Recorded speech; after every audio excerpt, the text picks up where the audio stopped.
Gonna have a pretty decent time here covering this stuff. So let's see where to begin. Let's go with.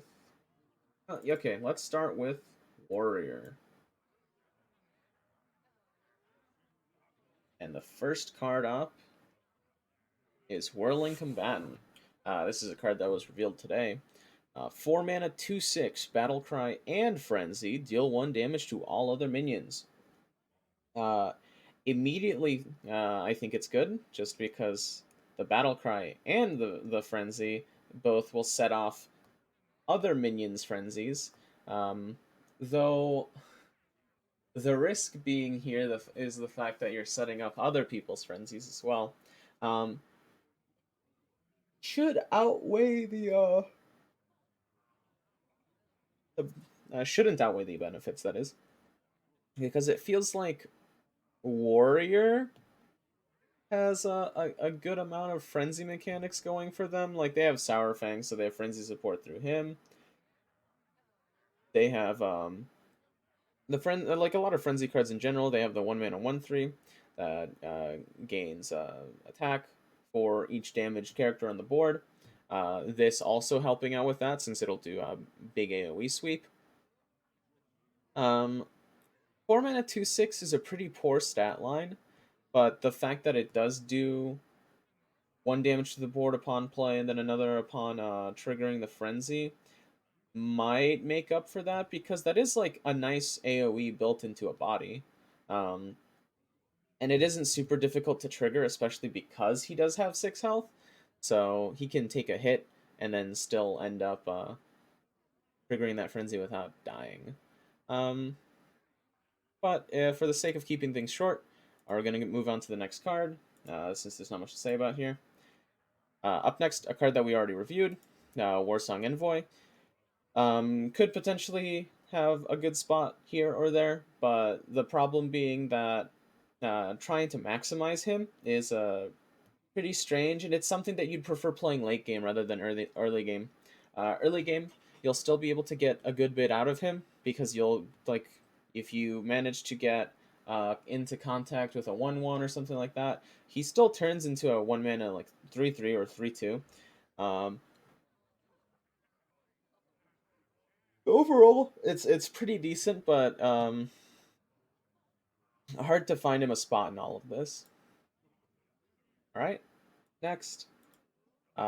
We've got the Outrider's Axe, a 4 mana 3/3. After your hero attacks and kills a minion, draw a card. You'll find that killing people, well, killing minions with a 3 damage card is pretty easy. So this will likely recover any resources spent on it pretty damn well. It's also just a total of 9 damage too if you decide to go face. Like, it's not bad for a weapon to begin with. Uh, well, not bad, not great, but there are like ways you can improve this. Like, I think the Nitro Boost card is still going to be in rotation, meaning this will be gaining to attack, things like that. Like, there's just several good ways to get your maximum out of this, and the fact that it's just you could potentially get 3 draw off of this, also just really good. So expect this to see play. It also naturally curves into a, well, Morshan Elite. We're going a little bit out of order here just because it does benefit this card, so it will be nice to speak about him for a moment. Morshan Elite, again, solid card, good value. If your heroes attack this turn, summon a copy of this. Attacking this turn, going to be pretty easy when you have a 4 mana 3/3 weapon. Um, Other benefits being the fact that there is a, I believe, 2 or 3 mana, give a top minion in your hand 5/5 card. Insane. Does a lot. This can be a 5 mana 9/9. Well, 2 5 mana 9/9s. Which is crazy. Crazy. Not to mention, moving on to the next card, because then the next card interacts with this card really well. Where are you? Oh, there's actually it gets better. There's multiple. So you have bulk up, which within itself, it's all right.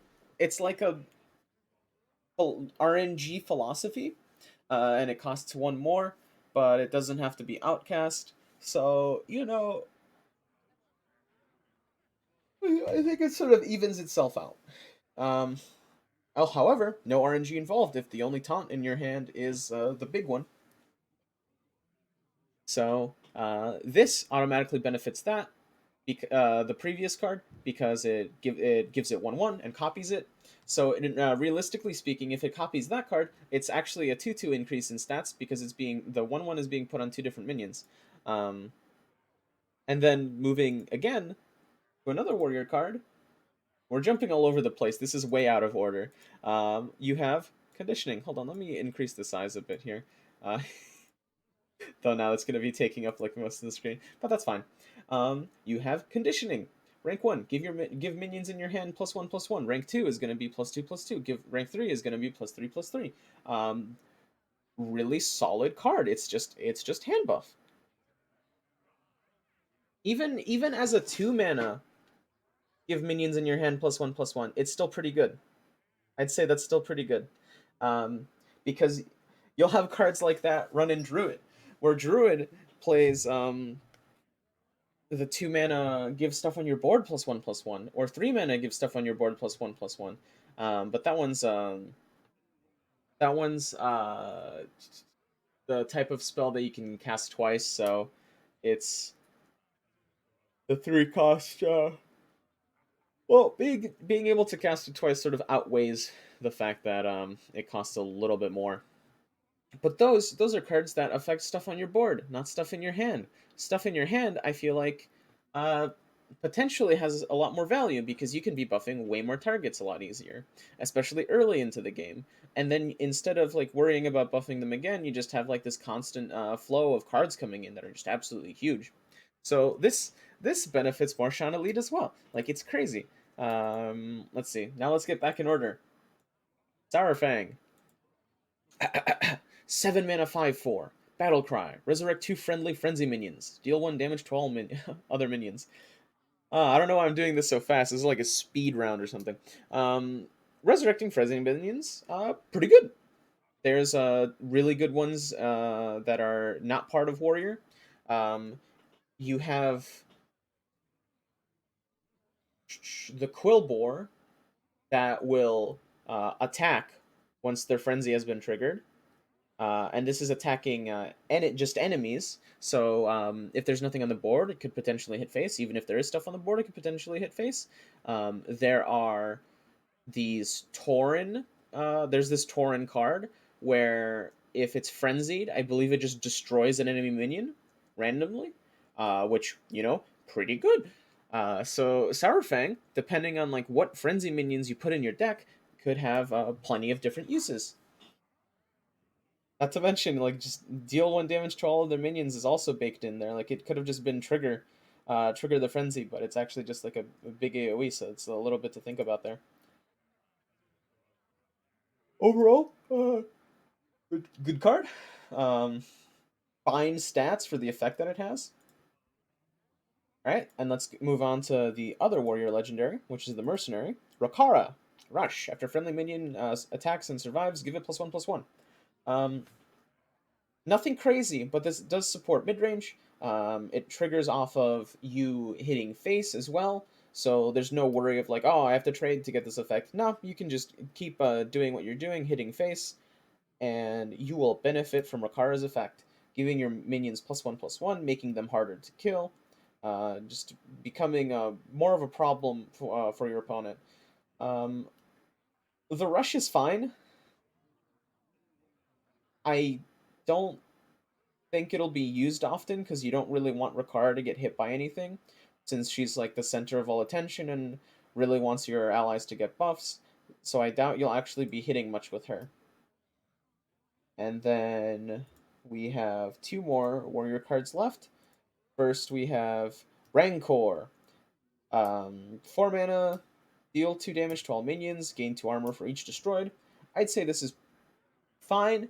Really good against token-based decks because then you're guaranteeing a lot of kills there, meaning you're guaranteeing a lot of armor. And having armor is nice. Having armor is like having well, it is literally having a shield, basically increasing your health pool. It is very good. Armor is an insane stat against aggro because it lets you sit around for a lot longer, lets you make more value oriented decisions. Like you can do crazy stuff here.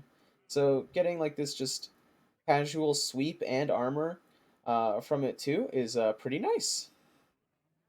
And then finally, we have the Stone Maul Anchorman, a 5 mana 4/5 rush frenzy draw card. The stats are not that great because there is another rush card, I think 4 mana 4/5, or even cheaper. But the frenzy is pretty nice. It's just a shame that it's on such a heavy card.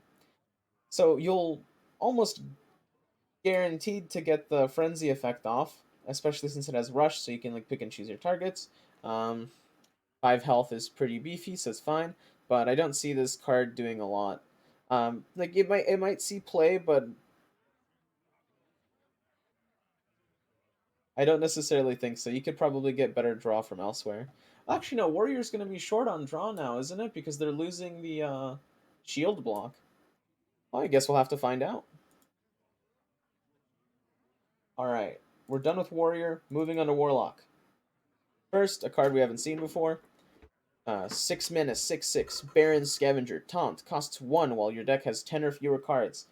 This is another one to feed off of the discard deck mechanic, where you basically want your deck to either have 10 or less cards or empty. And for 10 or less, I'd say this is perfectly fine. This is a nice card. A 1 mana 6/6. I guess the 4 mana 7/7 is finally getting outranked. It's tough to say how much this archetype will actually see.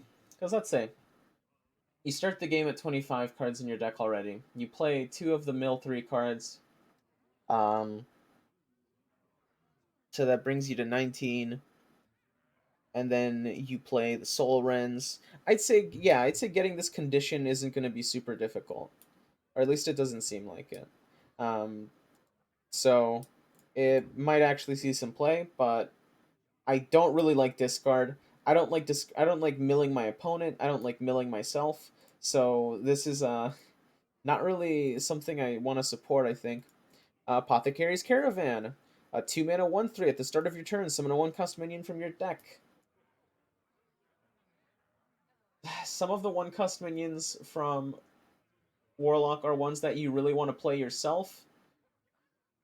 Like the 1 mana 1/3 that puts 2 soul shards into your deck. Like you don't want that being summoned by Apothecary's Caravan. But getting a flame imp is a different story. There's also the fact that this does thin your deck further. If you can keep it alive, it will help with thinning down your deck so that you can get one step closer to triggering that 10 or less mechanic, which is pretty nice. And then we have a card that we've seen before with Grimoire of Sacrifice. 1 mana, destroy friendly minion. Deal 2 damage to all enemy minions. We'll probably see play. It surely depends on the meta because like if you have a bunch of other control stuff, then it's likely won't see play. But if you have a bunch of aggro stuff jumping around, then you'll definitely see some Grimoire of Sacrifice being played. Um, Warlock, however, unfortunately, doesn't seem like it's gotten quite the support that I was hoping for with swarmy stuff like getting a bunch of stuff on the board, summoning stuff here and there, and then sacrificing it. So maybe it'll be a bit less viable to play Grimoire of Sacrifice. Up next, Altar of Fire. 1 mana, destroy the top 30 cards of each deck. Um, helps you with your condition to get to 10 or below while also punishing your opponent. I don't think there will be any Highlander cards left in rotation, so it's not like you can just like mill their prime cards. Like you can't mill Zephyrus, you can't mill Big Dragon Lady Alexstrasza, but this could still be incredibly impactful for your opponent. Likewise, it could be incredibly impactful for you. This could mill your like game-winning card, which is a legendary that we'll talk about in just a moment. Um, and I don't think there's any defense against that. I don't think there's any real recovery for like these discarded cards, which is a big concern. But let's see. Destroy the top three. Um, I mean, it'll probably see play in that discard themed deck, but eh, I'm not necessarily too interested in this. Then we have Soul Rend, another card that will help you self-mill yourself to get that 10 or less condition real fast.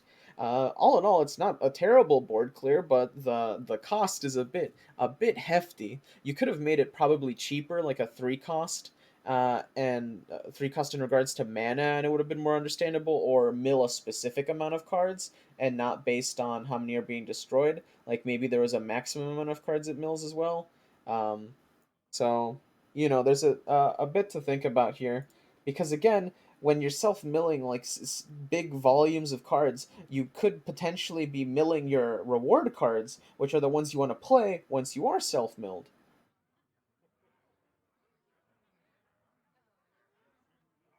And then we've got Imp Swarm, rank 1. Talked about this card before. 2 mana, summon a 3/2. And then every time it ranks up, you add an additional Imp. All in all, not a terrible card. It's it's just you're basically summoning a Flame Imp for 2, which, well, what are they, Bloodfen Raptors? Yeah, well, once you're at 10 mana, you're basically just summoning 3 Flame Imps for 2 mana, or if you're at 5, you're summoning 2 Flame Imps. Uh, this will probably help with some form of aggro Warlock. Once you're sitting at like 5 mana, you're starting to get to the end of your burst, your burn, and this helps you refuel a little bit, just like slap some stuff on board, and then keep going. Next, you've got Cabal Outfitter, 3 mana, 3/3, Battle Cry and Death Rattle, give a random friendly minion +1/+1. So, all in all, the value comes down to being a 3 mana 5/5 essentially. Um, Not exactly the same, but it does help your board by giving your minions a bit of extra juice, and this is always appreciated in Warlock. It also is only a 3 cost, so it's nice to sort of like maybe play this on curve. Like, turn 1, slap down a 1-drop. Turn 2, slap down some 2 1-drops. Turn 3, drop the Cabal Outfitter. One of your 1-drops are getting buffed. Things like that. Like it's all cool and dandy. And then when you trade it, and then when you trade this into stuff, you'll be giving your friendly minions more buffs. Not terrible, but not incredibly outstanding. It does have like a good net value though. Hasmin Rome.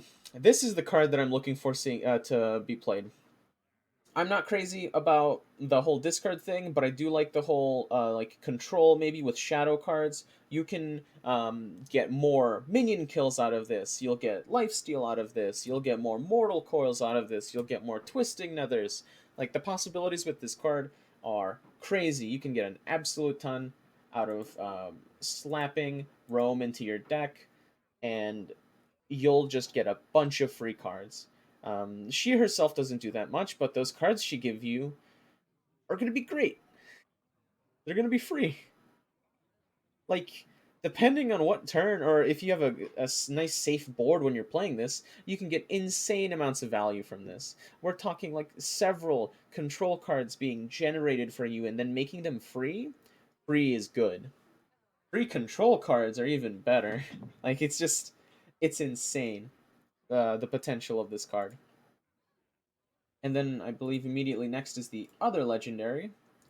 that we can talk about being Niru Fireblade, which is going down the line of the discard deck again. Battlecry, if your deck is empty, open a portal that fills your board with 3/2 imps each turn. It's a 5 mana 5/5. Um, Based on the wording of this, it's possible that it's not just fills the board with imps on your turn, but each turn, meaning your opponent's turn starts, boom, more minions. Your turn starts, boom, more imps. So it's sort of like a race against the clock here of can my opponent deal with all these imps? Or can I kill my opponent with all these imps while I'm getting absolutely destroyed by fatigue?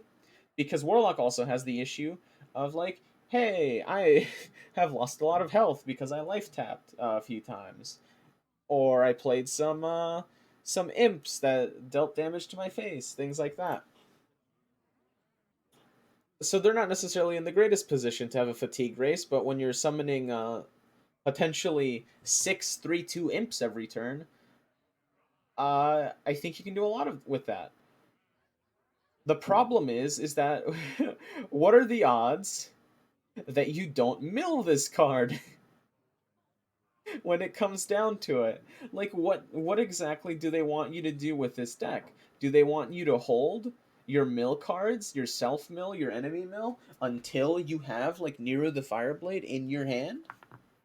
Is that what they're going for? Because that could pose a bunch of serious problems cuz like what if he's like one of the last cards in your deck?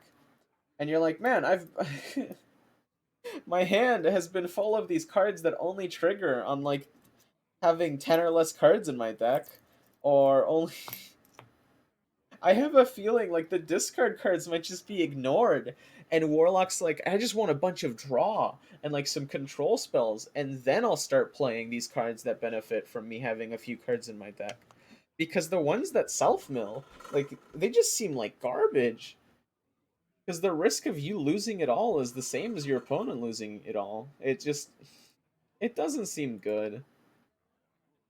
So it's basically rather than like self mill, it's I feel like it's just gonna be like stall out until these effects are active. The last Warlock card, 3 mana 3/3, Blood Shard Bristleback. Once again, going down the discard route. Lifesteal, Battlecry. If your deck contains 10 or fewer cards, deal 6 damage to a minion. 3 mana 3/3 with Lifesteal. It's not awful. It's got lifesteal. Lifesteal's good. The battle cry benefits from the lifesteal. When you slap something for 6 damage with it, you heal for 6. Again, probably gonna be involved in some sort of stall to gain the benefits because then these benefits are pretty big. Because not only are you healing 6, you're hitting for 6 damage. That's like 2 penances being like psh, psh, psh. It's it's kind of good. But I just don't see the self mill being a thing. And now, finally, we move on to Shaman. First off, Lilypad Lurker. A 5 mana 4/5 battle cry. If you played an elemental last turn, transform an enemy minion into a 0/1 frog with taunt.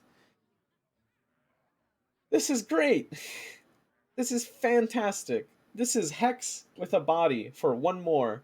For one more, you are getting a 4/5 body with the condition of you played an elemental last turn, which isn't even that bad.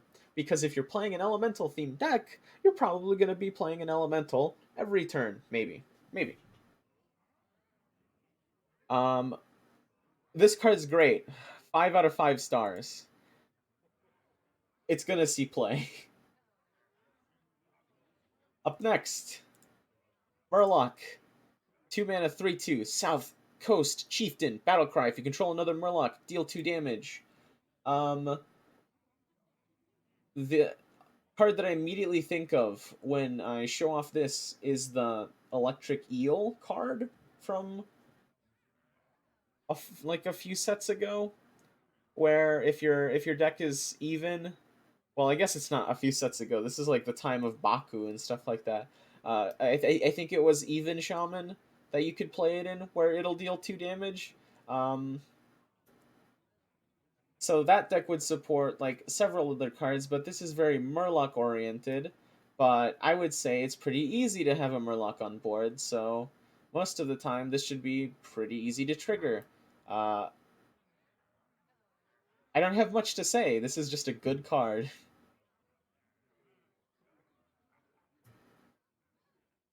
Next, we've got another Murloc, Spawn Pool Forager, 1 mana, 1/2, Death Rattle, summon a 1/1 Tiny Fin. This immediately helps with the card that we just talked about. If you have this card out, playing the next card with its effect is almost guaranteed because you'll immediately boom boom get that effect off. Uh, so you could into curve deal like 2 damage. Should be insane in arenas, to be honest. It's you're getting your Phoenix out, but it's just a bit better than Phoenix in every way. But yeah, it's another card for Murloc, and it's a 1-drop, which is pretty good because it adds to Firemancer Flurgle.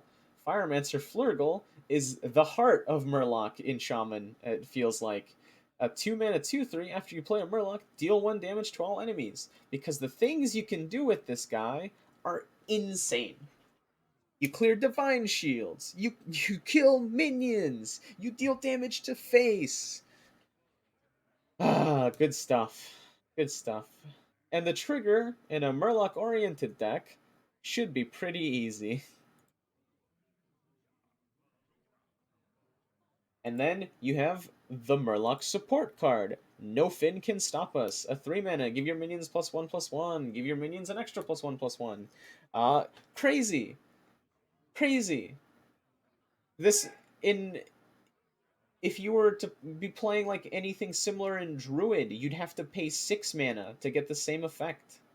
Or 5, I guess. Or 4 if you get 2 copies of that card. But this is built into 1 card! A 3 mana +2/+2 to your board. It might see play in non-Murloc stuff, but if you're gonna be playing this card, you should probably be playing Murloc anyway. Just because, like, it just gains double the effectiveness when it's with Murlocs. It's pretty good.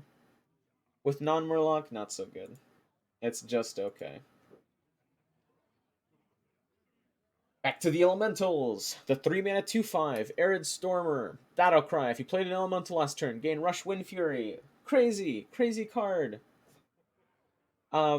There's a 1 mana elemental.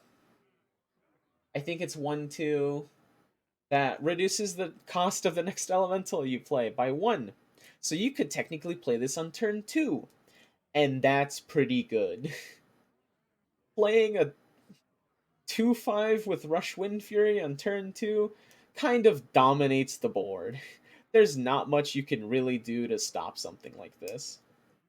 Unless you're a druid or another shaman playing some form of control where you have that frog, the 2 mana 2/4, that gain well it's a 2 mana 2/2 that gains 2 if you have a nature card in your hand. Regardless, Arid Stormer, insane. Big card. He knows what's up. Let me take a drink. I've been talking a lot, and I have not taken not a single sip.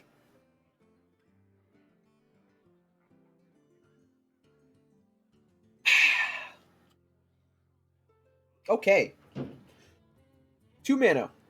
1/3. Tiny Finn's Caravan. At the start of your turn, draw a Murloc. It's good. Thins your deck. Draws a Murloc. Um, it's not a Murloc itself, so it won't gain the double benefits of No Fin Can Stop Us. However, it is a 2-drop, so you could. I think this could see some play. It's like difficult to consider just because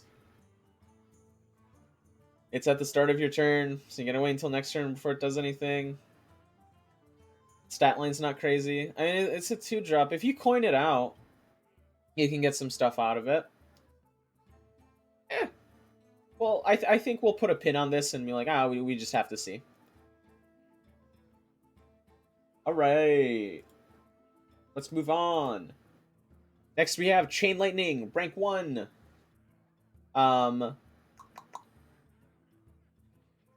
Chain Lightning, rank 1. Deal 2 damage to a minion and a random adjacent one. When it ranks up, deals... Wait. I have to look it up. Ba-ba-ba-ba. Ba-ba-ba-ba. Ba-ba-ba-ba. Alright. Rank 1. Alright. At rank 2, deals 3 damage. At rank 3, deals 4 damage. It's pretty good. It has the nature tag. So, if you have the legendary out, this could do crazy stuff. Speaking of the legendary. Bada bing, bada boom, you have Brucan. 4 mana 5/4, nature spell damage, +3. The thought of nature spell damage +3 is insane. There's no overload attached. Wait, there's no overload attached to this. Hold on. There's no overload on any of the shaman cards this time. Wait, have they finally decided that overload is a bad mechanic? Maybe. But yeah, Brucan. 4 mana, 5/4, nature spell damage +3. Don't care about the body, but I care about that spell damage +3. Chain Lightning. Lightning Bolt. Crazy stuff. Wait, is Lightning Bolt even in? Oi. Now I have to do some looking. 4. All classes. No, and only the one that matters. Shaman. Alright. Give me a second. Filter. Spell School. Nature. Alright, you've got... Boom! Lightning Bolt. 3 damage. For 1 mana. Meaning, you bust out Brucan, play both of your Lightning Bolts. For the cost of 2 mana, you just dealt 12 damage to your opponent's face. Tidal Surge benefits from this. It's 4 mana, deal 4 damage to a minion with Lifesteal. It becomes 4 mana, deal 7 damage to a minion with Lifesteal. That's pretty big. Lightning Storm, it will deal 6 damage to everything. I don't know what other nature spells there are, though. Let's see. Well, actually, Forged in the Barrens is introducing one new nature spell, Chain Lightning. Meaning Chain Lightning will go from, at rank 1, it'll go from dealing 2 damage to dealing 5 damage. At rank 4, it will do 7 damage to a target and a random adjacent target. Whoa! That's big. That's big. Alright, let's go. I want to see all cards. Is there any... No, there's nothing else with nature tags. Hopefully that changes. They might have to update some old stuff. Like, let's look at Madness on the Dark Moon Fair. Hold on. Any school.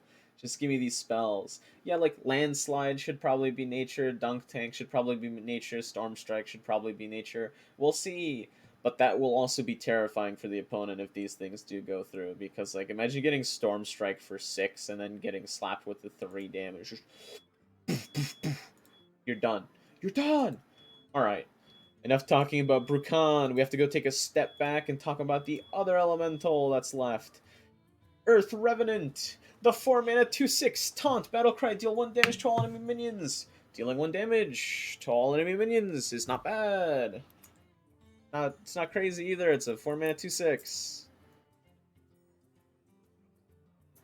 It's not that impressive. It's a taunt with a big body, but I'll take it because it's an elemental, and I need it to. I need to add to my elemental posse because I'm happy I get to play elemental shaman again, even though the support's not that great. But you know, whatever. Realistically, it's probably gonna be like some elemental nature damage hybrid, maybe. Who knows? Because like most of the cards seem control themed ish. Alright, let's move on to the next class. We've got Rogue. Let's start off with the Legendary.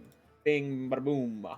You've got Apothecary Hellbrim, a 4-mana 3/2 Battle Cry and Death Rattle. Add a random poison to your hand. I think they've introduced 3 poisons so far in this set. Time to double check. Alright, Rogue. Forged in the Barrens. Alright, you've got Paralytic Poison, Silverleaf Poison. Okay, so they've introduced 2 poisons with this set. And you still have the original poison that gives your weapons +2. With the support of the Swine Tusk Shank, being the 3-mana 2/2, that whenever you play poison gains 1/1 durability, you can almost guarantee that this card will see play, because more poisons is good, because you can just keep on stacking it on this weapon and it'll just keep getting bigger. Um, though Paralytic Poison and Silverleaf Poison, actually, I wonder if that stacks. It's like, it should. It's like slapping 2 Blessings of Wisdom on your weapon. So every time, every time you attack someone, you like draw 2. That's kind of big. Okay. Um, Also, the fact that it's giving you 2 low-cost cards to play off of it. The most expensive poison in the game is a 2-cost. Well, in rotation is a 2-cost. The other 2 being 1-costs, so not bad at all. Next, we've got Field Contact. 3-mana 3/2. After you play Battle Cry or a combo card, draw a card. This card is just good. There's plenty of cards for this to trigger off of Rogue. And then you can also just Shadow Step things to gain multiple benefits again. Shadow Step, bring it back. You're drawing a card, and you're regaining the Battle Cry. This will help you keep fueled. This will help like keep cards coming into your hand, keep playing more, and then the more cards you draw, the more times you can trigger Field Contact. The only thing this is missing is Stealth, and then it would really be a Rogue card. Whew. Alright. And then we've got one of the aforementioned poisons, Paralytic Poison. Give your weapon +1 attack and your hero is immune while attacking. This card is just good. With Swine Tusk Shank, it gives it +1 durability. And then the effect will essentially be permanent if you just keep slapping poisons onto it.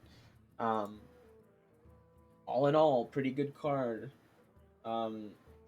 It's just poison. Well, it's just like deadly poison, but you always win the trade because you don't take any damage. And then you've got Silverleaf Poison, which is like Blessing of Wisdom, but only for your weapon. Also, good with Swine Tusk Shank because it keeps giving it more durability, meaning Swine Tusk Shank gets the Silverleaf Poison off more times. So you keep drawing more cards, keep drawing more cards. Pretty good. It's a 2-mana draw a lot depending on what weapon you're playing it on. Wicked Stab. 2 mana, deal 2 damage. When you reach 5 mana, it deals 4 damage. When you reach 6 mana, sorry, when you reach 10 mana, it does 6 damage. That's pretty good. That's actually really good. It becomes a 2-mana fireball at the end game, so you can definitely finish off opponents easy with this one. It's got plenty of uses. It's 2 mana, so it can be used to trigger combos, do all sorts of things. Like this is a dangerous card. Up next, we've got Oil Rig Ambusher. 4 mana 4/4 Battlecry. Deal 2 damage. If this entered your hand this turn, deal 4 damage. Top deck it. Turn 4. Boom, 4 damage. Shadow Step. Boom, 4 damage. Plenty of ways to use this card to its full potential, and it's also just dangerous. Because it's not damage to a minion, it's also damage to face. So, also, more damage to face from Rogue. So you have to live in fear of those 2 mana fireballs now, along with the Oil Rig Ambusher on curve hit you for 4 to face. Damn, at 5 mana, those things are just gonna be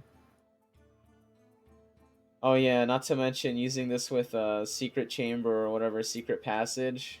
That'll also work because then you just secret passage, boom, this card shows up, boom, 4 damage. Again, scary. Man, Rogue's terrifying. They just do all this shit's invisible. It's just face damage. Boom. Moving on to their legendary. Scab's Cutter Butter. 4 mana. 3/3. Combo. The next 2 cards you play this turn cost 3 less. It's just good.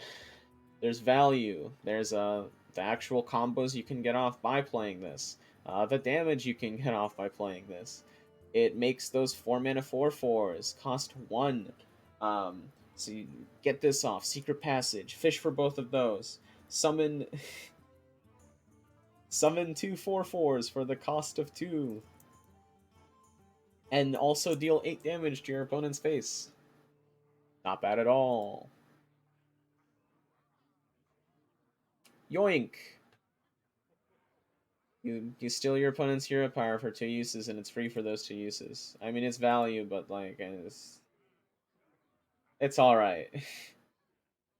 Like it depends on like who you're stealing, but it's just okay. Next, 2 mana 1/4 efficient Octobot Frenzy. Reduce the cost of cards in your hand by 1. This makes the legendary that we just talked about even crazier because those cards are now even more of the range, even closer in the range of just being straight up free.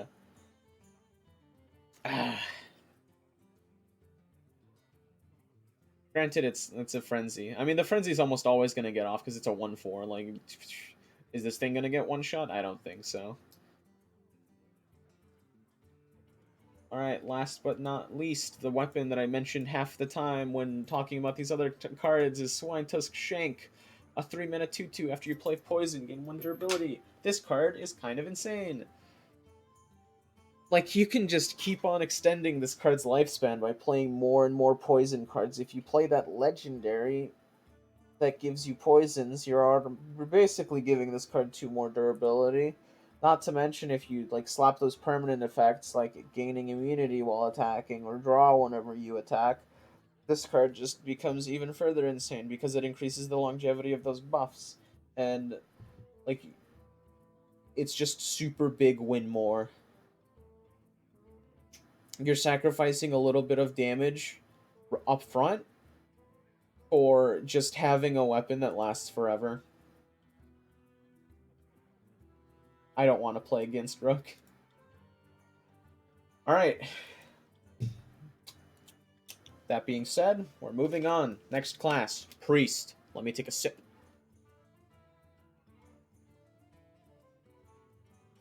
Blah, blah, blah. Okay.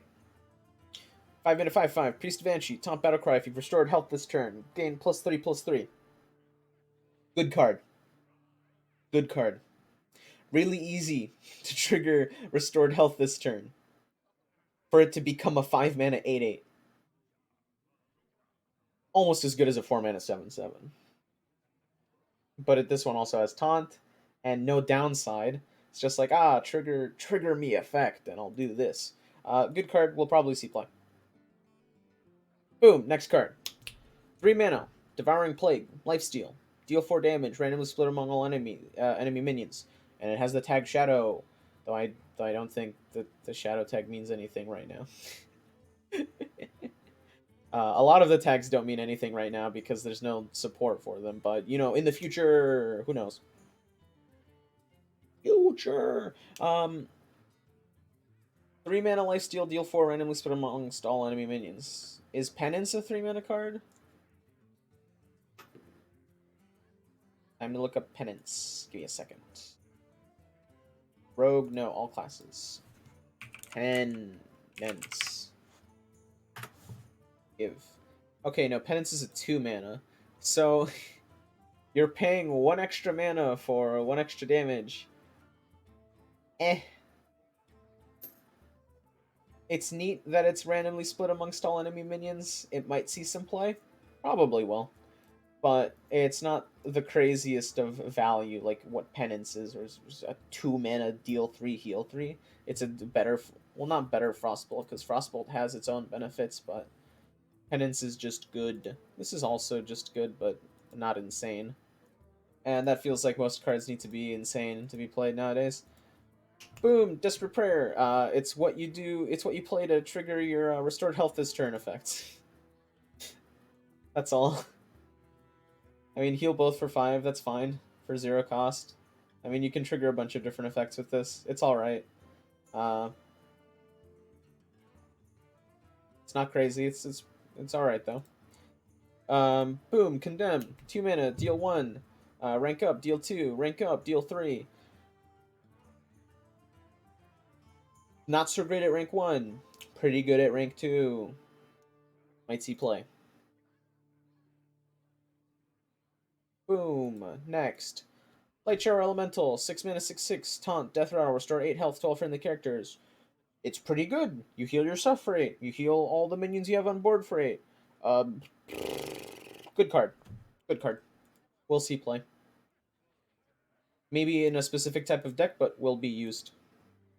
Power Word Fortitude. 8 mana. Give a minion 3/5. Costs 1 less for each spell in your hand. How do I analyze this card? Is spell only priest a thing? Well, there are spell heavy decks. Priest also has cost reduction already built in. So there's like all sorts of stuff. I just like the fact that it's Power Word Fortitude, since it's, you know, going back to more old school stuff, and then it's the obviously it's like him buffing strangers that are walking by him. Also, hello. Hello, Egg. We are speed running through all of the cards. I don't know how I feel about it. I think it's technically good because of how much cost reduction there is in Priest. There's the 2/3 cost cards that reduce the cost of all the spells in your hand. So immediately reduce it by 2, and then basically, if you have multiple spells in your hand, which you usually will as Priest, this should come out really cheap. Because, like, whenever I play Priest, my hand's full most of the time. Uh, because 99% of the time, Priest is just like, I'm taking your cards and I'm going to play them better. Alright, but with that being said, I think this is a good card, probably like a 4 out of 5. Next. Zyrella. 4 mana 4/4 Battlecry. If you stored health this turn, deal that much damage to all enemy minions. We already talked about this card a day or so ago. However, still good. The 0 mana cost card will heal you for 5. It'll heal your opponent for 5. So boom, you've restored a total of 10 health. And it hits the board for 10. So it's a really nice one-off destroy everything. And that's all that needs to be said. Boom, Serena Bloodfeather. 2 mana 1/1 Battlecry. Choose an enemy minion, steal and attack health until it has more. Classic priest card. Stealing your stuff and making it better. So it'll take all the stats it needs from an opponent's minion to absolutely annihilate it. Even if it's breaking even as a 2 mana 1/1, still very annoying. Because imagine, like, boom, I just played the Libram of whatever the frick that heals me for 8 and summons an 8/8. And I spent all my mana because I got unlucky and didn't get any Libram cost reduction. Boom, your opponent plays this, and now your 8/8 is a is a 4/4, and your opponent has a 5/5 for 2 on the board. I hate Priest. Next. Soothsayer's Caravan. A 2 mana 1/3. At the start of your turn, copy a spell from your opponent's deck to your hand. They keep taking and taking. This could be terrible or it could be fantastic. Depends on who you're running against. Depends on how good their deck is. Depends on what you get. Like, it's a card.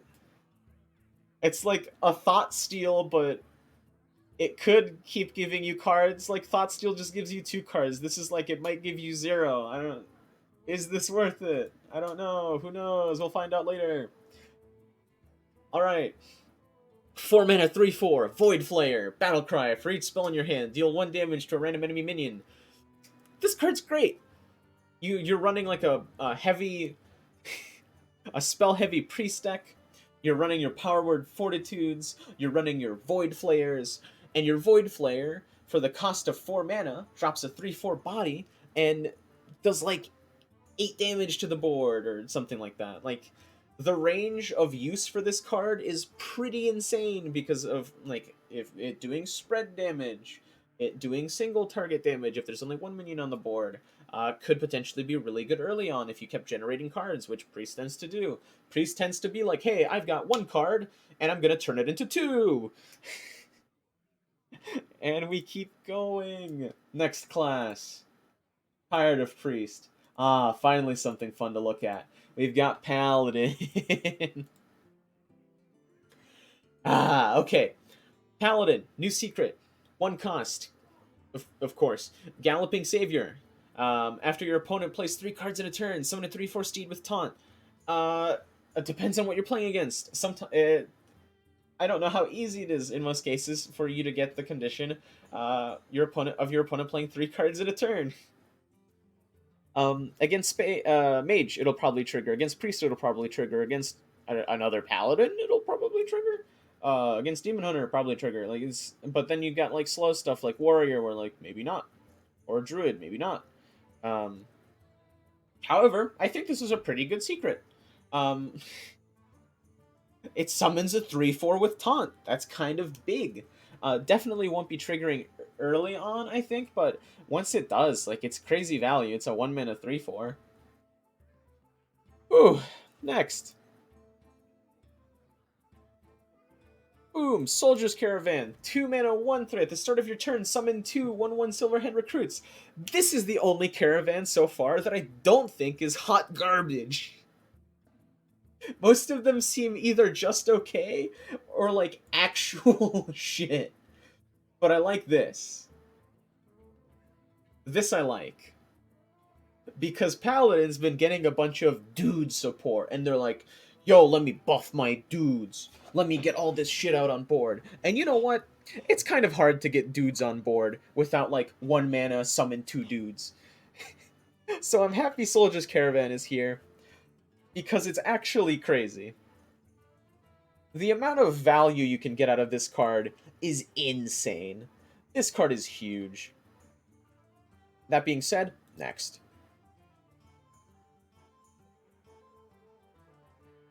Invigorating Sermon. 4 mana. Give 1+1/+1 to all minions in your hand, deck, and battlefield. Holy. It's a bit expensive, but I like it. It gives everything in your deck +1/+1. That's pretty good. That's pretty good. It gives everything on your board +1/+1. It gives everything in your hand +1/+1. It might be a bit slow, especially if you're playing something like dudes. So it might not necessarily see play, but I hope that it does, because I like big buffs, and I like all of the dudes being buffed. Next, we've got a legendary that we've talked about before. Cariel Rome, a 4 mana 4/3 with Rush Divine Shield. This card's crazy. It's a 4 mana 4/3 with Rush Divine Shield. That's good. That's very good. Whenever this attacks, reduce the cost of holy spells in your hand by 1. That's crazy. Hold on, let's go back for a second. Okay, this isn't a holy card. Never mind. I'm no longer interested. Kidding, but it's still good. It still covers a lot of cards. You have Sword of the Fallen, a 2 mana 1/3. After your hero attacks, cast a secret from your deck. What were they thinking? Printing this. This is... You're paying 2 mana for something that should cost 5 mana. Well, in total, you're saving 3 mana by playing this. You're also saving the fact that you have to draw those cards. So like literally all you have to do is be like, 2 mana attack. Like you can hit face for all I care with this thing 3 times, but you're still getting 3 secrets out on the board. Like that's insane. This is crazy. It thins your deck because you don't want to draw a 1 mana secret. That's one of the problems, the long-standing problems with Paladin secrets is that you don't want to draw a 1 cost secret. And this is like, dude, I got you, no problem. Psh, psh, psh. Just hit shit and I'll play the secrets for you. It's that easy. This is a good card. This is a crazy good card. Next. Boom, Veteran Medic. 4 mana 3/5. After you cast a holy spell, summon a 2/2 medic with lifesteal. This is a good card. It supports having shit on the board. They have lifesteal. Holy spells are easy to cast because you've got a ton of them because you're a paladin. You are holy. Next! Northwatch Commander, a 3 mana 3/4. Pretty okay stats for the cost. Battlecry, if you control a secret, draw a minion. Good card. 3 mana 3/4 with a draw one. Having a secret on for Paladin is going to be easy because you'll have the Steed one, which is difficult to trigger, so it'll have lots of longevity. Your secrets also cost 1 mana, so if you really have to, you can just play it. Or if you have your weapon equipped, because that it should be on curve, because weapons 2 mana, boom, hit. Then you play Northwatch Commander on 3. If someone triggered your secret on on their turn 2, doesn't matter. Hit with that shit again. Boom, Northwatch Commander. You get to draw. Good on curve. Next. Cannon Master Smith. Insane. 5 mana 4/4. Battlecry, transform your secrets into 3/3 soldiers. They transform back when they die. Holy shit. This is good. This is a good card. This is a nasty card. You're turning, you're summoning a bunch of 1 mana 3/3s. What more could you ask for? And then they turn back into the secrets, making themselves even more dangerous because now you have to you kill one of them, and now you have to deal with discovering like what that secret actually is every single time one of them dies. Like your brain's gonna be doing loops. You're like, oh, bro, what the fuck is going on half the time? Um, Good card. Definitely we'll see play. Conviction. Rank 1, it gives you +3 attack to 1 minion. At rank 2, it gives it to 2 minions. At rank 3, it gives it to 3 minions. When you're at rank 3, you're looking at a +9 effect. It'll be good at late game. It'll be good at mid game. It's pretty okay at early game. And being able to +6 something, or +6 in total damage on turn 5 is huge. Big. Gigantic. 1 mana, Knight of Anointment, Battlecry, draw a holy spell. Horrible stats, but you draw a holy spell, so not that bad. It lets you set up for stuff because it's drawing from your deck, so it's obviously cards that you want. It's gonna let you set up for stuff that you want further on. Potentially, I think this could draw the 2 mana 2/2 that, well, 2 mana give you 2/2 and draw a card, which also pretty decent. It helps. Like, draw is good, especially for Paladin, because Paladin doesn't have a crazy amount of draw. Most of their stuff is revolved around like, oh, value cards, make stuff big, make stuff giga big. But being able to just draw shit from directly from your deck is nice. I like this over discovering. Discovering would be cool, but the fact that I can just like, if I want something specific, though I doubt I'll ever be running just 2 holy spells in my deck. Uh, there are things that can be done. All right, let's move on to Mage. We've got their legendary, Varden Dawngrasp, Battlecry, freeze all enemy minions. If they're already frozen, deal 4 damage to them instead. It's a 4 mana 3/3. Good stats. Well, no, not good stats. The stats are mediocre for the cost, but the effect is insane. It's a Frost Nova with a body, and if they're already frozen, they take damage. Whoa, that's big. Okay, next. New Mage Secret, Oasis Ally. It's a Frost spell. 3 mana, secret. When a friendly minion is attacked, summon a 3/6 Water Elemental. That's damn good. That is damn good. It's technically you're saving 1 mana by playing this, which I think is just perfect. It's also when like a friendly minion is attacked card, which I don't think exists in Mage so far. So it's gonna be another secret that you're gonna have to watch out for. I also don't like secrets. Stop printing them. Arcane Luminary, 3 mana 4/3. Cards that didn't start in your deck cost 2 less, but not less than 1. Good card. Mage has tons of discover shit.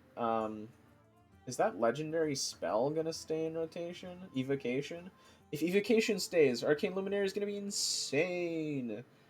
It's basically it's basically taking over for Sorcerer's Apprentice. Except it's like a worse version of Sorcerer's Apprentice, so I guess there's that. Uh Makes up for by having a better body. No, it doesn't necessarily make up for it. Next, 2 mana, Arcane Spell, deal 2 damage, discover a spell, Ruined Orb. This is a good card. Not amazing, not awful. It's good. I like it.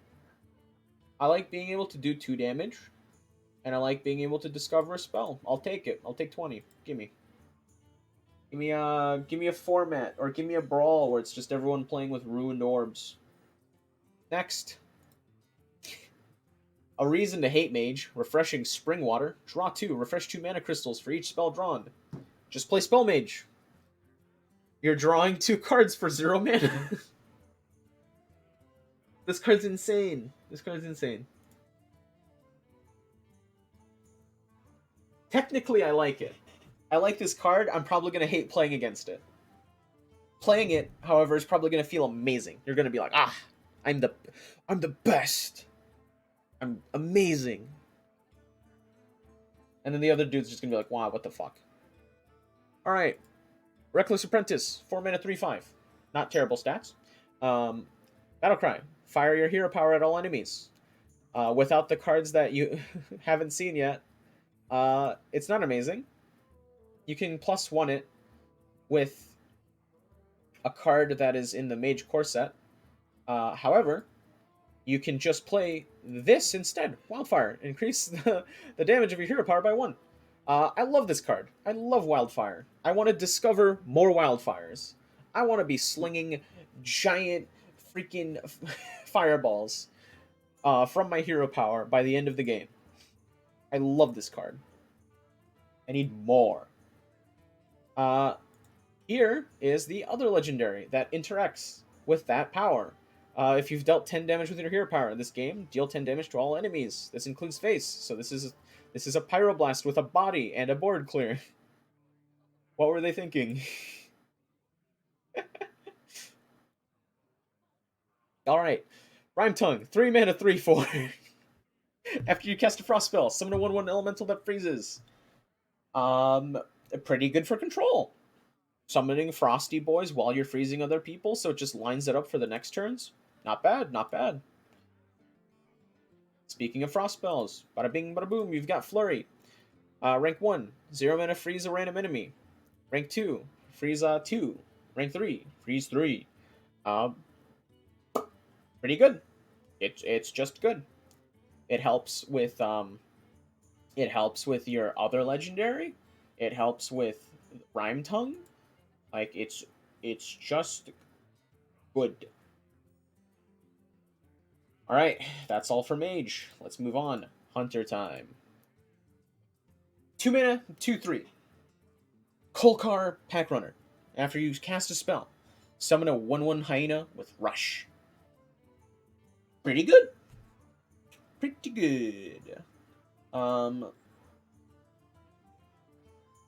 they got a 1-cost spell. They got a 2-cost spell. They got a 4-cost spell. From this set alone, they're giving hunters a lot of spells to work with. So I think this card's gonna be good. I think it's gonna be good. Sunscale Raptor. Good card. Frenzy, win. You play this turn 1 and your opponent starts sweating because they have almost no solutions for this on their turn 1. And they're like, ah, shit, this guy just put a 3/4 into their deck that costs 1 mana. And that 3/4 is going to put a 5/6 into their deck for 1 mana, and it just spirals out of control. They Dire Frenzy this shit, and their deck is going to be full of Sunscale Raptors. If you're ever, just hope that Warlock doesn't mill you, bro. Next, we've got their legendary Tavish Stormspike, the 3 mana 2/5. After a friendly beast attacks, summon a beast from your deck that costs 1 less. Really good with their 2-cost rank spell, because for 2 mana you can summon potentially a 6/6 with Rush that costs technically 6 mana. So attacking with that will summon a 5-cost. Ah! I think this is gonna be just all right. Just all right. No, realistically speaking, this is a good card. It'll probably see play. Um, Likewise with the other legendary, because the other legendary is just +3. It's a 5 mana 3/5. Draw a 1-cost, a 2-cost, and a 3-cost spell. Could lead to combos on the next turn because you can afford to play all 3 of those spells. Next. Boom. Prospector's Caravan. 2 mana 1/3. At the start of your turn, give all minions in your hand +1/+1. This one is, I think, the other Caravan that does not suck. Because it just hand buffs you every turn. That's great. Just keep this thing alive, and you're getting infinite value. Next, you've got their rank spell. 2 mana, summon a 2/2 beast with Rush. Upgrades into summon a 4/4 with Rush. Upgrades into summoning 6/6 with Rush. This card is good. Even with its rank 1 iteration, it is good. At its rank 2 iteration, it is bonkers. At its rank 3 iteration, it is giga bonkers. I like this card. Because it's not, like, super insane, but it's good enough for me to be like, wow, I want to run this in my deck. Hakoto, 3 mana 3 mana 3/3. Battlecry, discover a beast, secret, or weapon. There are not many weapons to go around, so most likely, I imagine you're going to be discovering the weapon that is like the Finkel something 4 mana. When you attack, discover a secret, and then immediately play that secret. So that's good. Beast is good. Secret is good. This lets you cover a lot of corners without it just being some terrible card that's just like, discover a beast, and you're like, oh man, I keep getting like Silverback Patriarchs. Although I think Silverback Patriarch's rotating out, so thank you. 1 mana, deal 1 damage, summon a 1/1 hyena with Rush. This card is fine. I don't know. I don't think it's insane. Like, what are you gonna do with that 1 damage? I don't know. Is anyone gonna run this? Who knows? Next. Warsong Wrangler, 4 mana 3/4. Battlecry, discover a beast in your deck. Give all copies of it +2/+1 wherever they are. Wow, you know what this works well with? I have an idea. You're basically just giving your Sunscale Raptors a global buff with Warsong Wrangler, if you discover them. But you can surely cheese around it by being like, Sunscale Raptors, one of the only 3 beasts in my deck that I run, so easy workaround.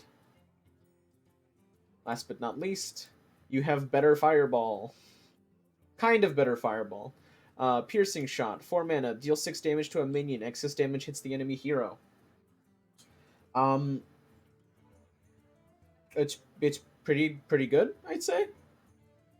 I think it's kind of rare for Hunter to just have a 4 mana deal 6 to a minion, which is kind of nice. This could lead to more control-oriented stuff. Dealing excess damage to the hero makes it even better. Good card. Moving on to the next class. Druid, yes. Excited for this one. Thick-Hide Kodo, 4 mana 3/5 with Taunt, Death Rattle, gain 5 armor. So this immediately has synergy with other Druid cards. It has synergy with well, the next card actually. Give me a moment. It has synergy with Mark of the Spike Shell. Give a minion +2/+2. If it is taunt, add a copy to your hand. It has synergy with one of their legendaries.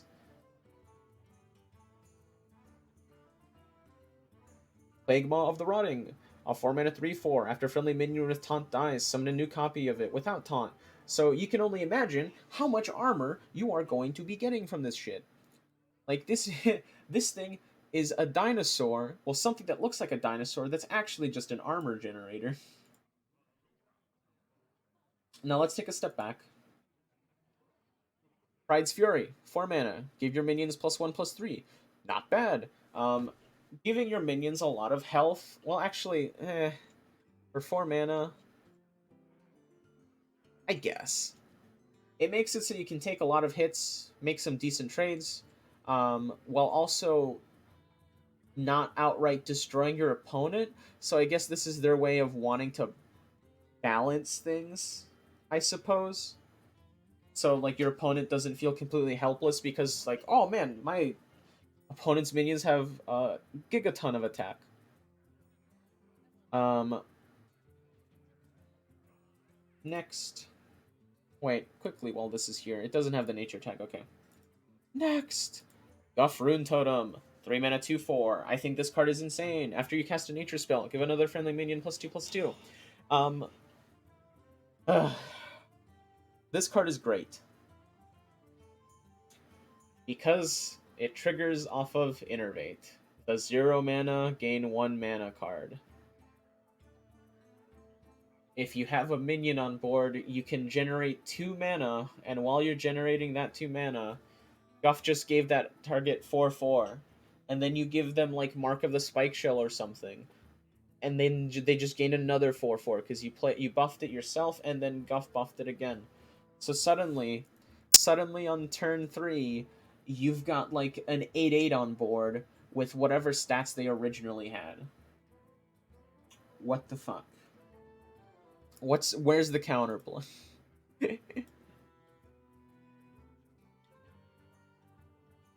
Boom, Celestial Alignment. This is Druid's new crack cocaine card for the season. 7 mana arcane. Set each player's mana to 0 crystals. Set the cost of cards in all hands and decks to 1. Crack cocaine card. Rating 4 question marks out of 5. Next, Razormane Battleguard. 2 mana 2/3. The first taunt minion you play each turn costs 2 less. Great card. Love this card. I'll invite this card to dinner. Um, Reducing the cost of taunt minions at the start of your turn. The first taunt minion you play every turn by 1. I mean by 2. By 2 is good. You're gonna be getting those discounts, and then they automatically are protecting this card because this card doesn't have taunt. Thankfully. I mean, granted, if he did, you just slap 2 of them down on the first turn. But then you still have the potential of playing like a 2-cost taunt minion the same turn you play this. Fantastic. Love this card. Next. Living Seed. 2 cost. Draw Beast. Reduces cost by 1.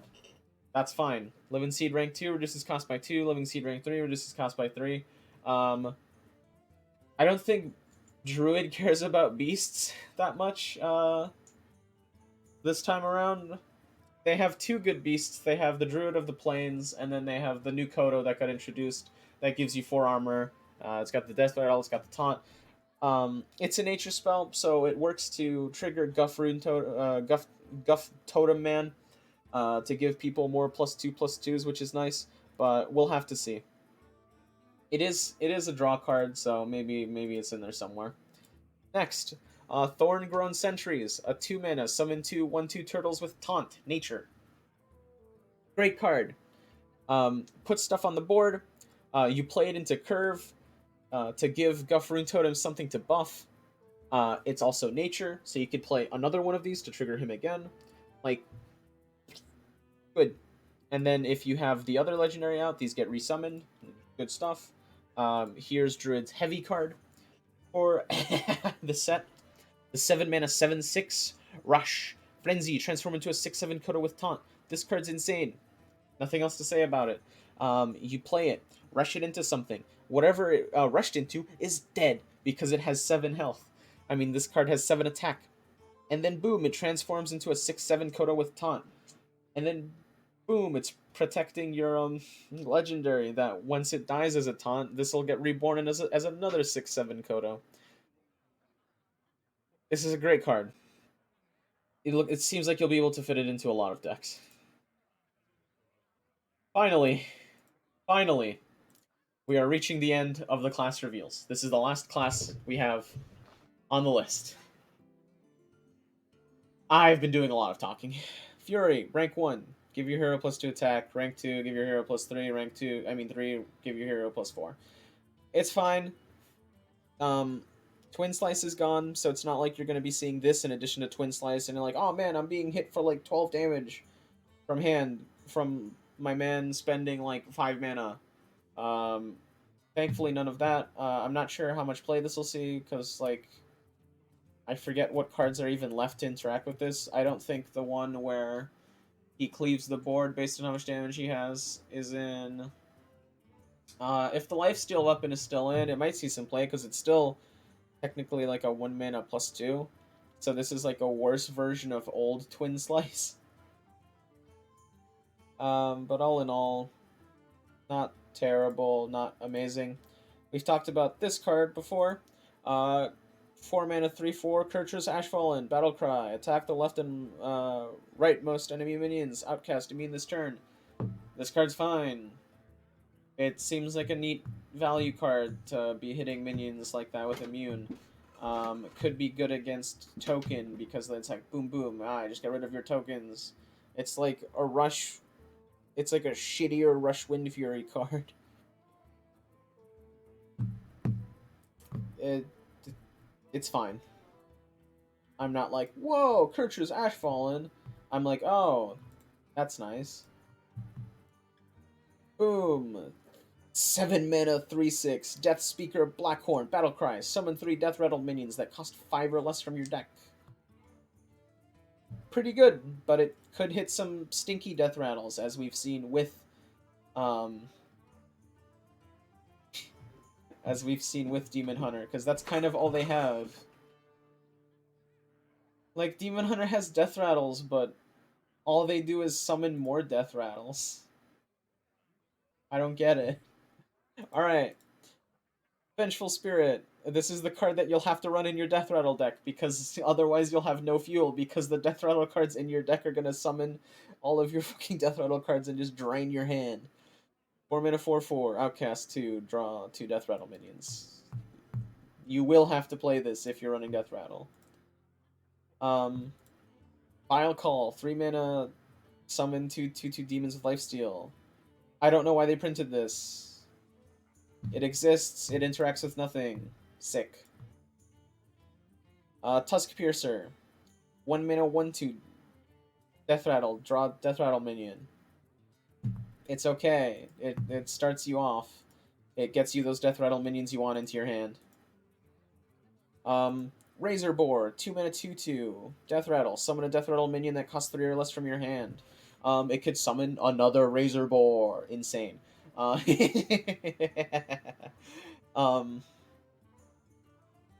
this won't be doing anything crazy. This is basically part of, like, hold on, I'll just show you the other card so you get what's going on.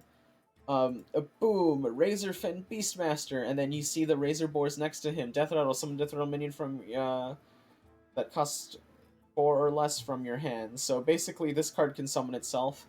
It could also summon the... It can also summon the 2 cost, and then I think the 2 cost can summon the 3 cost. I don't know about, like, there better be some good Death Rattle cards in neutral, because I don't know what the fuck is going on here. They're just summoning each other, but they all have just mediocre stat lines. So, like, I don't know what I'm supposed to get out of this. Sigil of Silence, 0 mana. Start of your next turn, silence all enemy minions. Shadow, I hate this card. Delete it, nerf it, make it cost 2 mana. It's really good.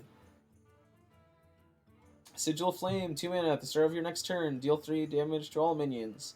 Depends on the meta, but I'd say this Card is pretty alright. Death Rattle minion, Death Rattle players beware, because this will mill 2 cards from your hand, because you'll just be destroying your Death Rattle cards and you'll just be resummoning them from your hand. You better hope you have a lot of good Death Rattle cards, because damn, they are gone.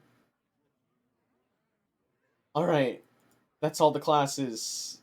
Now, we go all the way down to neutral. Okay, I need another drink.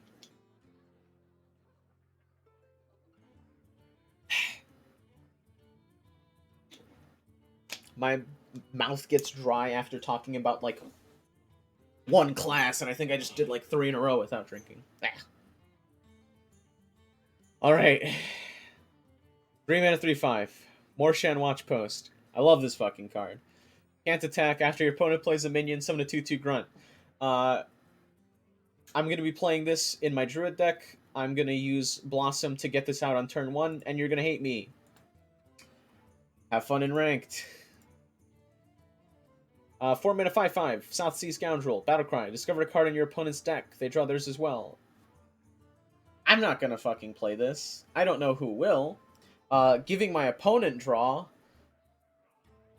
seems like a bad idea.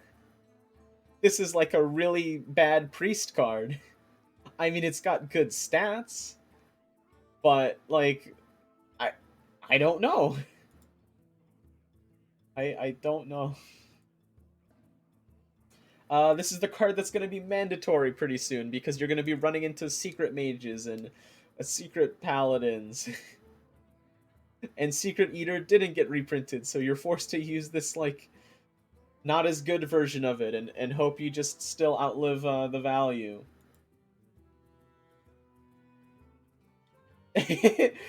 Theoretically, what's gonna be funny about this card is fucking paladins playing this card. Because then they're gonna steal your shit. Then they're gonna play their 5-cost, summon a 3/3 for every secret you have, and then replaying them. And that's gonna be terrifying. I'm tempted to run this in, like, the Secret Paladin just for that stupid meme. Next! Primordial Protector. 8 mana, 6/6. Battlecry. Draw your highest cost spell. Summon a random minion with the same cost. This card will be good until you draw those high cost spells, and then you have no way of triggering this again. I'm probably going to play this in Elemental Shaman, because I'm going to run that, like, 7 mana, or what is it, 8 cost, like, deal 3 to everything, lifesteal. This will also work fine with the Elemental cost reduction, turning it into a 7 cost, which is pretty nice.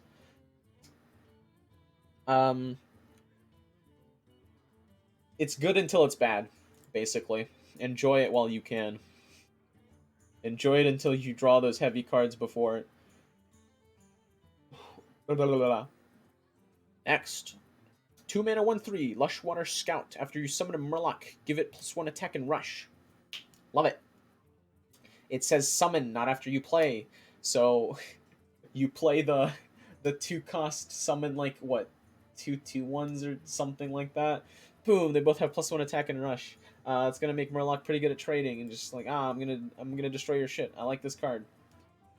Let's see. Next. Classic. Classic. This is one of the priest cards, but they're too they're too scared to just print it in priest. 4 mana, 5/10.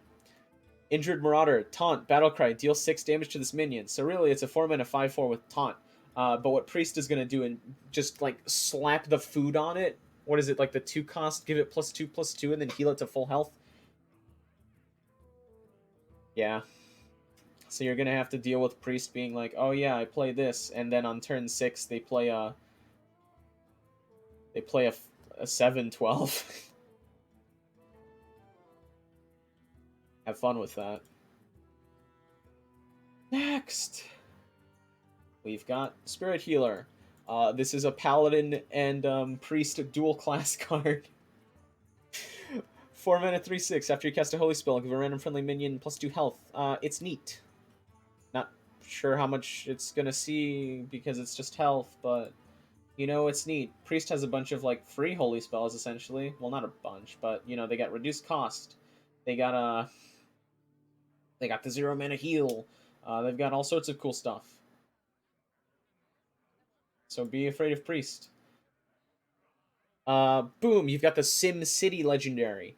7 mana, 5/5, Cargill Battlescar, Battlecry, summon a 5/5 lookout for each watch post you've summoned this game. There are 3 different watch posts. One I just talked about, and then 2 are somewhere in here.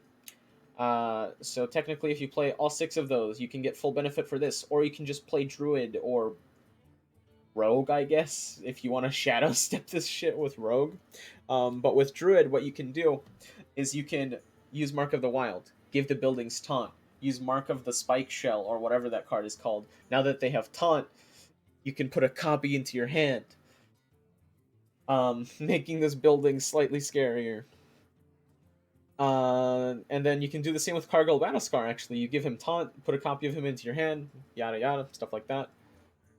Um, it'll be cool. I can't wait to see building decks.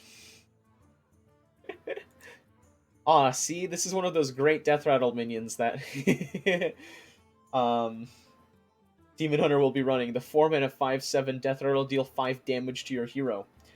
This technically might not even be that bad. The 5 damage to yourself is scary, but you know it does have a pretty good stats for the cost at 5/7. I'm glad it's health leaning and not damage leaning, because if damage leaning it would just get boom pinged and I just took 5 damage for playing a minion. I was starting to feel like Light Seekers. I'm getting punished for existing. I'm at Walmart for some supply stuff, and apparently they sell D&D dice sets. Yo, that's pretty cool. Send pics. I want to see what the dice look like. Now we have to go back. Yeah, yeah. Another reason to go back to the bookstore, because they have the entire D&D section. Next, let's see. Crossroads Gossiper, 3 mana 4/3. This is going to be another reason why you hate secrets, because Mage now has secrets that trigger on attacking a minion. Hunter has secrets that trigger on attacking a minion.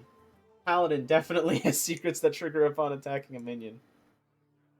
Actually, do they anymore? Matrix. I think I think they're getting rotated out actually. Huh. I need another sip.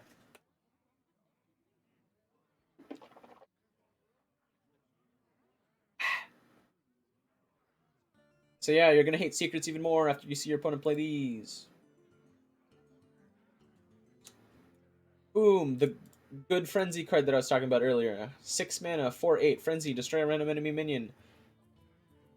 This is the new Priest card where it's like, hey, Death Rattle, destroy a random enemy minion. You're probably gonna dislike this card not nearly as much, but you're still not gonna like it. Also, it's gonna be terrifying with Sourfang, because you played 2 of these. Sourfang's gonna be like, yo, check this out, and then he kills your board. Next, we've got Samuro. Um, this card is gonna be pretty good. Warrior's got a lot of hand buffs, so this is basically a warrior card. I don't see this getting much play in a lot of other places. I guess you could buff it with paladin cards.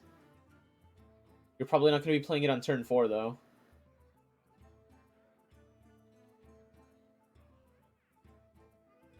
Because, for 4 mana, it kind of sucks. I guess it's just a 1/6 with a whirlwind. Eh. But yeah, when you buff the shit out of him, he's going to be great. Next, you've got that sick elemental that I was talking about earlier, the 1-drop. The 1 mana 1/2 battle cry. The next elemental you play costs 1 less. Probably only gonna see play in Shaman. Or maybe Mage. But Mage doesn't have that many elementals to go around, so this is another dual class card disguised as a neutral card. Razormane Raider, another reason to be afraid of Sourfang. The 5 mana 5/6 Frenzy, attack a random enemy. It's gonna hit you in the face probably. It's gonna be scary. Watch out for this boar. I don't know how much play it's actually gonna get, but it seems interesting. Next! 5 out of 5, purely because of the art. It's a 3 mana 3/2 with Battle Cries, summon a 2/1 hog with Rush. This seems like they just reprinted the old classic card that's like a 3 mana 3/2 summon like a 1/1 hog with nothing or something like that. Like it's there. There's something there.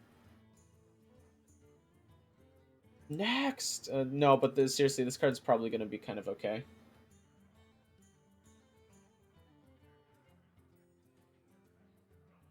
3 mana 4/3 Battle Cry. Give your weapon +1 attack. Pirate. Doesn't a card like this already exist?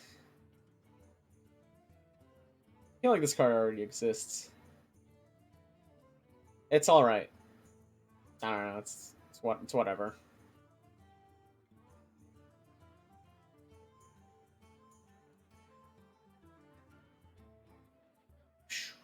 Five mana 3/7. Gold Road Grunt Taunt Frenzy. Gain armor equal to this to the damage taken. I think this card is shit. So like, it has the potential of being like, yo, I'm gonna do an absolute gigaton of armor. But realistically, it could just get hit for like 1 damage. Especially if you're playing against a warrior, because they have like an infinite amount of cards that just deal 1 damage. So, like, just don't play this. Don't play this card. Next!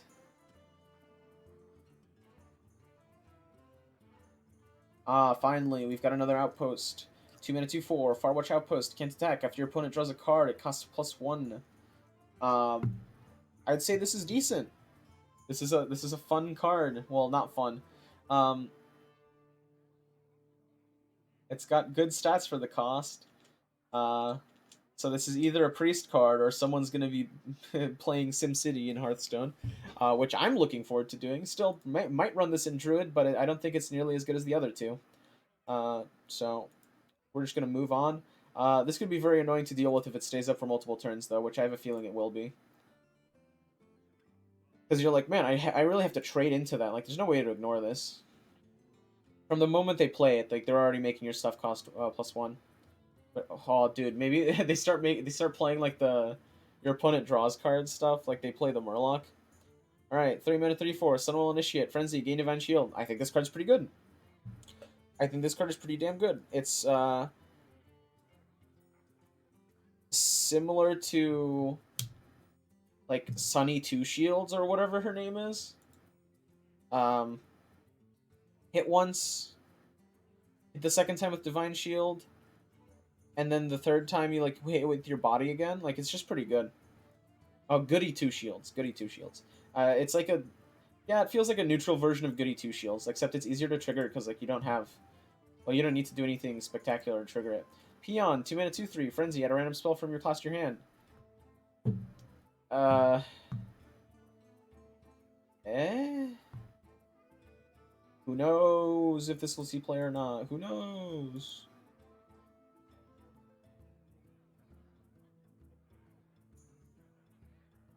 Let's see what's next. Kazakus. His golems are a little bit RNG because there's like a metric ton of effects you could get on them, and I think they still only show 3 to you. So the first bag has like 3 out of 6, and then the second bag has like 3 out of 6. The only thing that's for sure is the fact that he's gonna either be a 1 cost, a 5 cost, or 10 cost. His effects are also kind of insane, so I definitely look out for him. You probably want to play him in your deck. He's gonna be crazy. He's insane. All right, we're in the final stretch, boys. 2 more lines. 4 mana 4/6 Crossroads Watchpost. This is the final bit of of the building gang. Can't attack. Whenever your opponent casts a spell, give your minions +1/+1. I think it's pretty good. Have it out on the field with your other buildings. Give them taunt. Play Druid. I just think Druid is the place to play these cards with. I just think it's gonna be good. Um, yeah, it's neat. Olgin, some of you have been playing with this card for a while. You've all had access to it because it was the free card that we all got. 5 mana, 3/6. Battlecry. Choose a minion. Swamp it with a random one in its owner's hand. Pretty cool. Great for swapping in cards back for yourself that have crazy battle cries. Um, you probably won't be using this on your opponent at the risk of summoning like a 10 cost from their hand. Uh, there's stuff you could do by using this on your opponent, but usually it's just not worth it. Like, imagine using this for yourself though. Like you bring your Kazakus back, you bring your Samuro back. Like you reset your battle cries, you get your frenzies back. You bring Cargill Battlescar back, and then play him again next turn and summon like 6 more houses. Well, scouts that are the result of these houses. Things like that. There's a lot of cool things you can do by resetting it. By resetting. Oh, jeez. I need to drink again. I really. Oh man, my throat is gonna be sore in the morning. Next. 2 mana, 2/4. Heckle Fang Hyena. Battle Cry. Deal 3 damage to your hero. Uh. Uh. It's a 2 mana, 2/4. You're taking 3 damage for 1 extra health. Do with it what you will. 2 mana, 1/3. Talented Arcanist. Battlecry. Your next spell this turn has +2 spell damage. You're gonna play this in Mage. Imagine using this on the 2 mana draw card. It's just like the easiest thing you could ever do to give it like +3 to draw. So it'll be, if you play those two together, like these two together, it's basically just like 4 mana draw 3, which is alright. It's like Arcane Intellect ish. It's not that crazy, but I mean, you can do stuff with it. You can use this in a lot of places just to get better effects out of them, but I don't know. This is probably like what, Priest, Shaman, and Mage it'll see play with. Maybe even, no, probably not Rogue. Never mind. But yeah, those three will likely have some action with this card. Next, the 2 mana 3/2, Lushwater Mercenary. Mercenary. Another Murloc for the bunch. If you control a Murloc, gain +1/+1. This is basically like the opposite of the, if you control a Murloc, give another Murloc +1/+1. Or oh, well, I think, did that have the requirement of controlling a Murloc, or was it just give another Murloc +1/+1? Anyway, they're basically like the same, but not. It's an okay Murloc. It's a 2 mana 4/3. Damn. And it doesn't have the cost of that 2/4 dog. Burning Blade Acolyte, a 5 mana 1/1. Death Rattle, summon a 5/8 demon spawn with taunt. What the fuck? This is great. You can summon this with the Demon Hunter card that's like, yo, I summon 3/5 cost or less taunts from your deck. This is also really easy to trigger. It summons a fucking 5/8 with taunt. That's cool. I like this card. I also like the art a lot. It's really cool. Next, Oasis Thrasher, the 2 mana 2/3 Frenzy, deal 3 damage to the enemy hero. This is better than the dog. The 2/4 Hyena. See, this is the 2/4 Hyena's like cooler cousin, but you know, like twice removed or something because they look really different.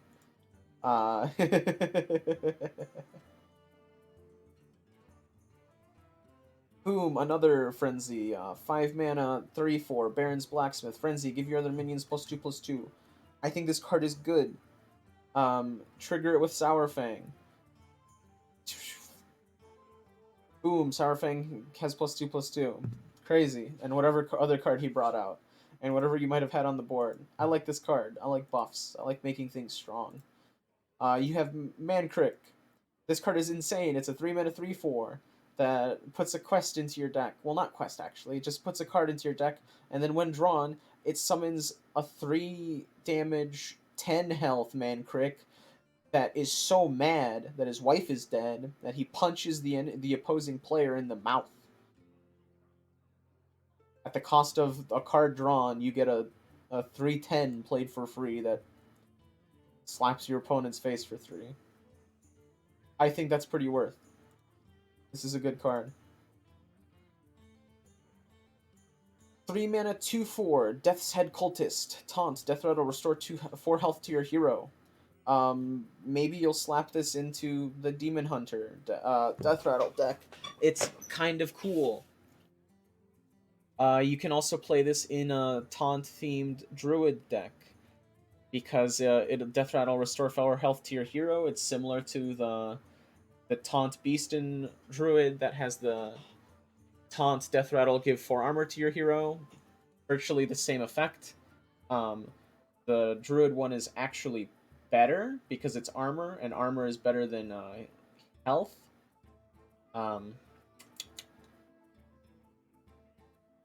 But you know, this will still probably be good for control. And it's just being like, hey, stinky token players, take this. This is the best boy introduced with this set. This is Toad of the Wilds, a 2 mana 2/2 beast with taunt, battle cry. If you're holding a nature spell, gain +2 health. This is a druid and shaman dual class card. It's also pretty good. This is the hyena's other cooler cousin. Patron's back. 4 mana 3/3 frenzy. Summon another disgruntled gruntled patron. Pretty easy trigger. Warrior will have a lot of easy triggers because they have a lot of cards that do 1 damage with friends. The battle cry frenzy card. Like especially if you play that on curve, like whoa. So I think this card is good. Oh, Demon Hunter can actually use their AoE. Oh, never mind. Their AoE silence doesn't affect their known cards. Never mind. I was like, oh, I had a thought. I'm like, oh man, the death rattle on that deals 5 damage to yourself is not terrible because yeah, whatever. But it's no, but it's still kind of bad. Okay, Venomous Scorpid, 3 mana 1/3, poisonous, battle cry, discover a spell. I don't think this is that crazy. I mean, you discover a spell, but it's a 1/3. I mean, it's 3 mana. I don't know. I would have rather it be like a 2 mana 1/3, and then it just doesn't have the discover thing on it. It's like whatever. 3 mana 2/4, Barrens Trapper. Your death rattle cards cost 1 less. It's all right. I think. Actually, no, it's fine. Yeah. This is the last card. It's fine. Nothing crazy. It might see some play in Druid, might see some play in Demon Hunter. Druid, not so much, because I think Druid can do just fine on their own with playing out their Death Rattle cards and Taunt cards without having to play something like this. I was like, what? They only have like the one minion that's Death Rattle main, and then they'll maybe play that 2/4 that heals.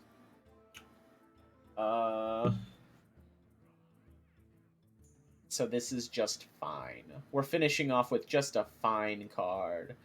And we're done. That was all 135 cards from Forged in the Barrens. Done as fast as I think I could at 1 hour and 45 minutes. Oh, man. I think I drank like... Okay, yeah, I drank almost 2 bottles of water while doing that. And I'm basically about to finish the second water bottle right now.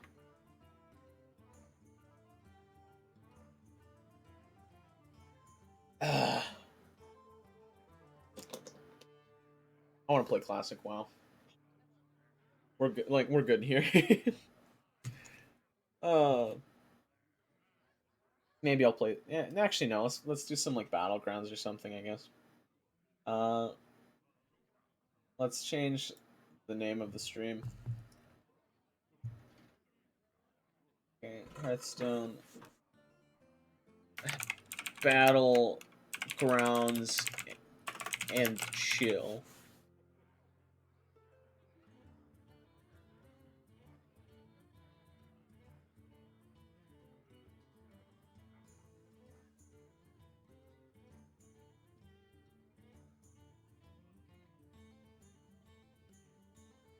Let's see, the latest version of Hearthstone Deck Tracker. Well, I already have Hearthstone Deck Tracker installed. Oh, okay. Hold on, I have to connect something real fast.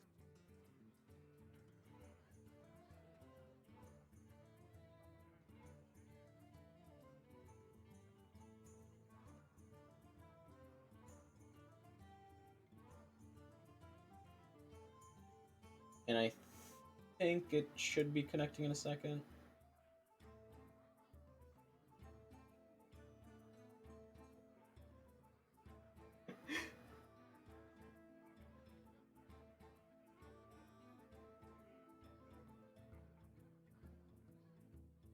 Connected accounts. Refresh. I connect to Twitch account. Authorize.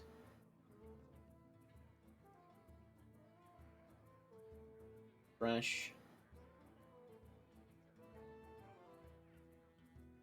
Ah. Alright, this is... Whoa. Alright, first reconnect to Hearthstone. Let's get this thing off my screen.